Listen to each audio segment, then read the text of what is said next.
kú dédé àkókò yìí ní gbogbo ibi tẹ́ ẹ ti láǹfààní láti máa gbọ́ mi àti láti máa wò mí ketekete bẹ́ẹ̀ mú kí yín káàbọ̀ sí ìkànnì omidan Àjọkẹ́ Adé láti bí ọjọ́ méjì ọjọ́ mẹ́ta nílẹ̀ yìí.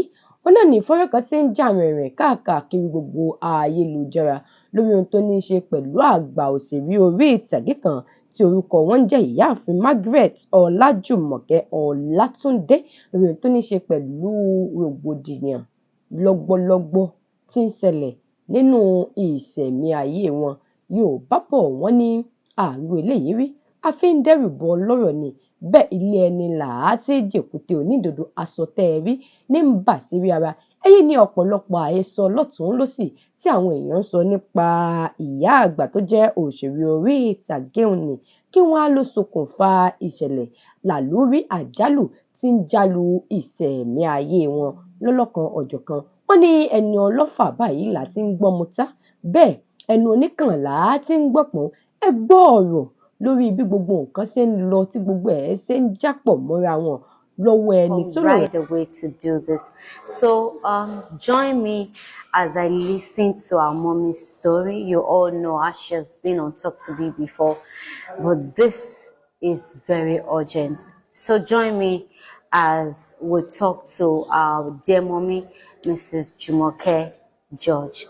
Mommy, epelema.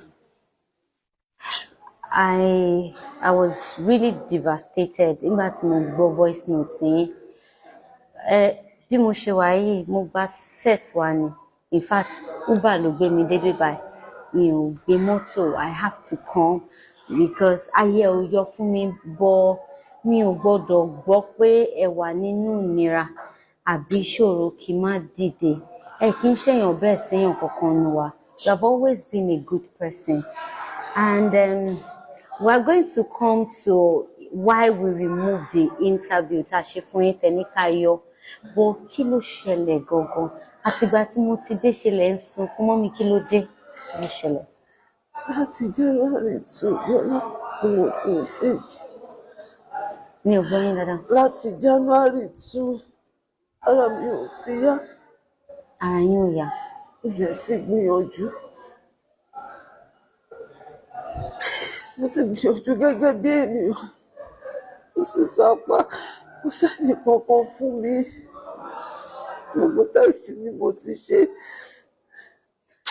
Kí ni nǹkan tó ṣe yín gangan? What is the issue? Tí n bá ní mo irọ́ ni mo pa. Mo tẹ́sì ni mo ti ṣe. Tẹ́sì tó tún kù tí mo tún fẹ́ ṣe sí brain àti heart ṣe kí n sùn. Gbogbo ara máa ń ní ọ̀tá mi ní. Gbogbo nǹkan ló ń ṣe mí, kò yé mi mọ́, kò yé mi. Kò dẹ̀ sẹ́ni kankan fún mi, kò sí ìrànlọ́wọ́ kankan fún mi. Mo ṣe pé ẹ. The last time that voice note tẹ send sí mi, ẹ sọ pé ẹ nílé, pé ẹ ti ń gbé church for the past 5 or 6 years, àbí? Ẹ ń gbé church 6 years. Church ni mo gbé, ibi tí mo máa ń ju mattress sí tí mo ń sùn sí nìyí. Mummy, kí ló ṣẹlẹ̀? Ìgbà wo ló dàbẹ̀? Ẹ ṣì ń ṣiṣẹ́. Ẹ wà lára àwọn actors tó ń lò tẹ́ ń ṣiṣẹ́. Mo mọ̀ pé the last time tẹ́ bá mi sọ̀rọ̀ rọ́ pé ẹ ní mọ́tò mọ́ lẹ sọ. Kò ń ṣe pé ọ̀rọ̀ bóyá ẹ nílé. Mo wà surprise, kò sync well. Mummy, kí ló ṣẹlẹ̀ gangan? Ìgbà wo ló dàbà ẹ̀? Kí ló change? Yọ̀dà àwọn kankan wà tó jẹ́ wípé mo máa ń fìyàn lójú gbà mí láti sọ ibi tó dé yìí. Mi ní choice. I want to speak out.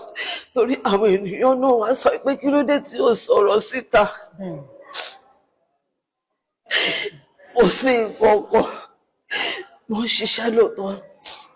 Àmọ́ iṣẹ́ yẹn kò dàbí alára, kì í ṣe pé gbogbo náà ni mò ń ríṣẹ́ gbà. Ìgbà míì ó lè jẹ́ ẹ̀kan láàrin oṣù mẹ́rin. Bẹ́ẹ̀ ni ó lè jẹ́ ẹ̀kan láàrin oṣù mẹ́ta ni màá rí iṣẹ́ gbà.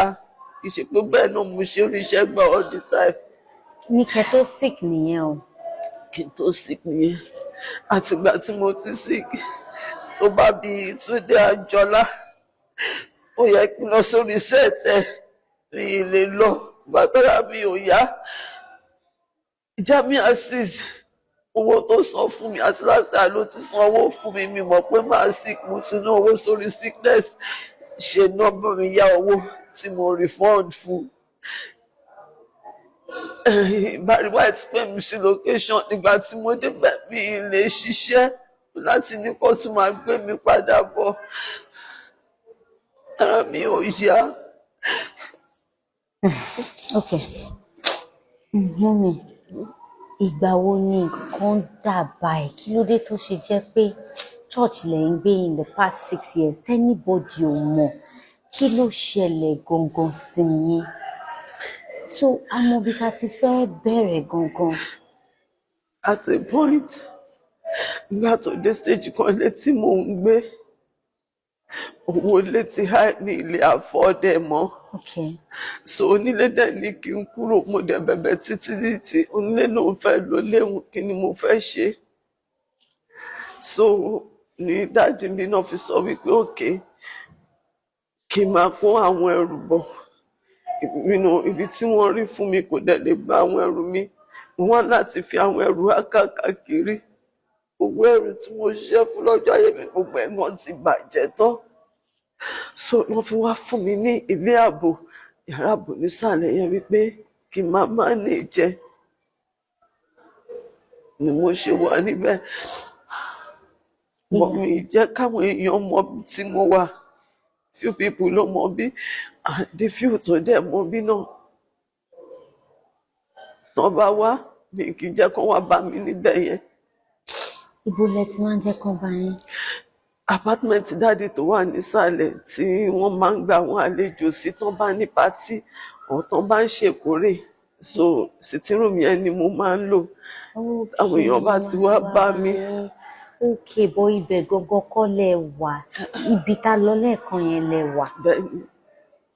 Ẹ máa fi ibi tẹ máa ń fi hàn àwọn èèyàn yẹn ẹ máa fi hàn. So láti bíi 6 years ago lẹ ti wá ń gbé ní church yìí báyìí. Bẹ́ẹ̀ni. Tẹ́ ẹ̀ bá wá ríṣẹ́ tẹ́ máa fi ń wà nílé báwo lẹ ṣe ń live? Most times mami church náà máa ń fún mi ní oúnjẹ.